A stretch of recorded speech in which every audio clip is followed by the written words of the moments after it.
Hi, I'm Erin McMullen. I'm one of the owners of Raindrop Farms here in Philomath, Oregon. We are a specialty cut flower farm, so that means that we produce and sell flowers up and down the I-5 corridor from Corvallis up to Seattle.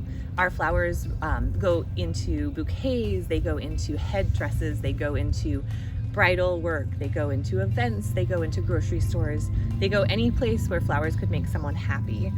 And I wanted to show you around today.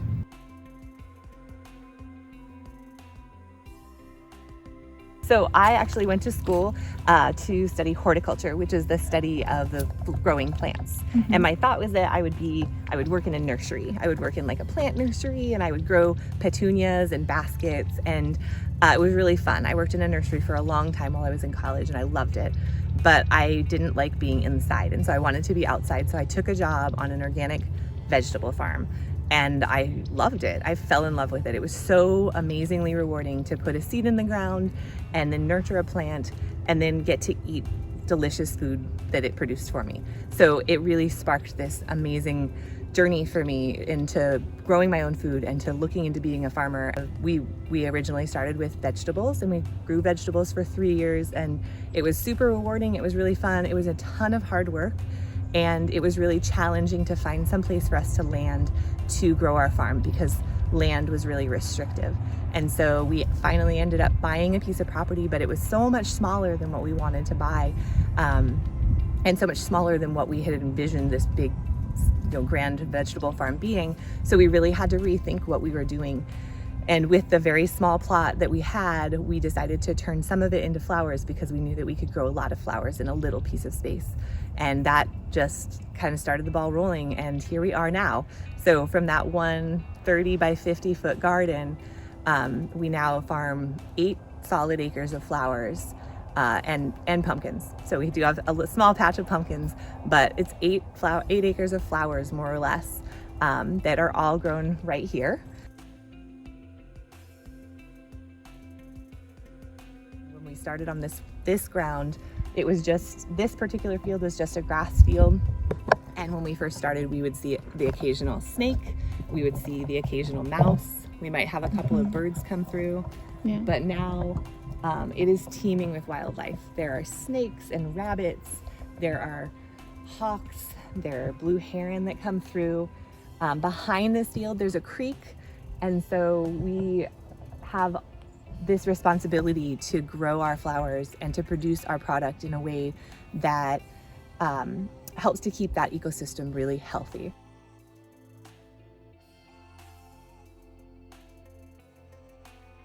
Here on our farm, we grow lots of different types of plants. We grow plants that are considered annuals, which are plants that live from seed to death in one season.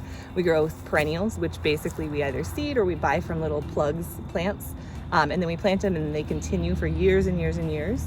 Or we also grow things that could be considered a perennial or an annual that are grown from either a tuber or a corm or a bulb that is something that's in the ground. So you can think of like a potato as a tuber. All of the dahlias that we grow, which we grow lots and lots of dahlias, are all a tuber. So technically they're a perennial because that tuber could live in the ground over winter, but we choose to treat them as an annual and pull the tuber out and store it. So it's a little bit of a funky kind of deal with the dahlias. Just because we're a flower farm doesn't mean that we only grow flowers. And so there are a couple of crops that are really fun that we get to grow that are different than what you might think of as just a flower farm crop. So behind me are thornless blackberries, and we grow them because we really like the foliage, and then it's really fun when they get to look like this. So they're red and they are really pretty, and we use them in bouquets, and as an added bonus we can eat them. And then we also grow a lot of raspberries for the same reason. We grow the raspberries for foliage, and then it's an added bonus that we get to eat them. So every year we get to put in new crops and experiment with them and see if they work for us and see if they don't. And it kind of feeds my plant passion and my excitement over trying new things. Parts of our farm used to be Christmas trees, and so there's this small plot that is still in Christmas trees that they're actually going to cut down this winter, sell, go away, and then we will be able to kind of convert this back into farmable land for us. But one of the things that's been a real challenge using this kind of property is that, as you can see from the Christmas trees, there's just nothing underneath them. And the way that they ensure that there is nothing growing and competing with the Christmas trees is that there's a lot of chemical input that goes into growing Christmas trees. So there's a lot of herbicide that's sprayed to ensure that there's no weeds growing up and competing. There's a lot of chemical insecticide that's sprayed on them to ensure that there's not bugs eating them. There's also a lot of chemical fertilizer that's applied. So what we'll do is we will cover crop this area, and we'll work over a couple of years to get the soil tilth back to a good stable place. We'll work with inputs, so putting in down compost and green things, green cover crops, to till back in and get some nutrition back in there. And we'll just have to be patient, but it'll be rewarding in the end, and we'll get to grow beautiful flowers on it like we have on the other pieces of land that were in Christmas trees before us.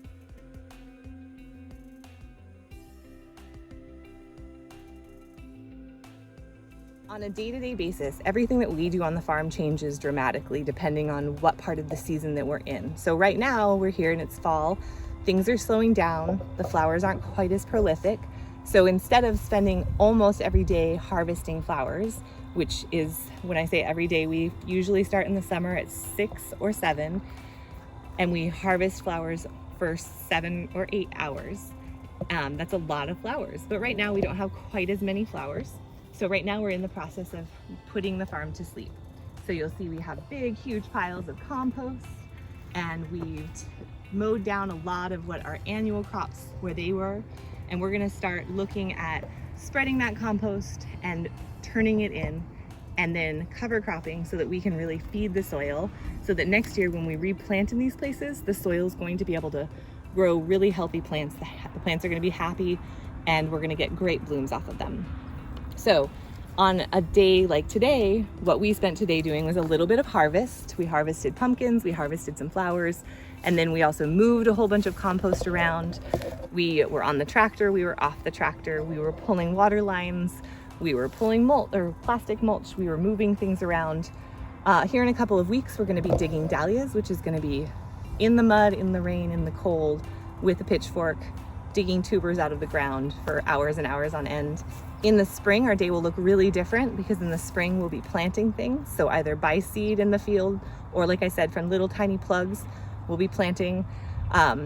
We're always weeding, we're always trying to maintain. We never get it all done, but every day is a little bit different, which is kind of one of the reasons why I love farming, is because just when I get a little bit bored of cutting all the pretty flowers, then the season changes and it's time to do something different.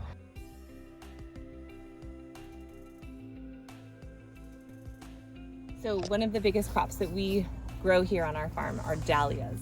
One of the reasons that we grow so many dahlias is because dahlias are really the kind of flower that you can only get a really good quality from if you buy it fairly locally, and fairly hyper locally at that. They don't ship well. They're just a little bit too delicate, and they have a little bit of a shorter base life than other roses or other flowers that you might think of, like roses or Gerber daisies or alstroemeria, things that you would see in like a grocery store. The flowers that we see in grocery stores, or even in lots of florists, are coming from out of the country, out of the United States. So about 80% of the flowers that you see or that are sold here in the United States are grown elsewhere in other countries, a lot of them in South America, some in Europe, some in Africa, but 80% of them aren't being grown here in the United States. And that's all well and good, but it does mean that there's like a little bit of a sustainability issue with planes flying things in, as opposed to buying flowers that are a little bit more close to home.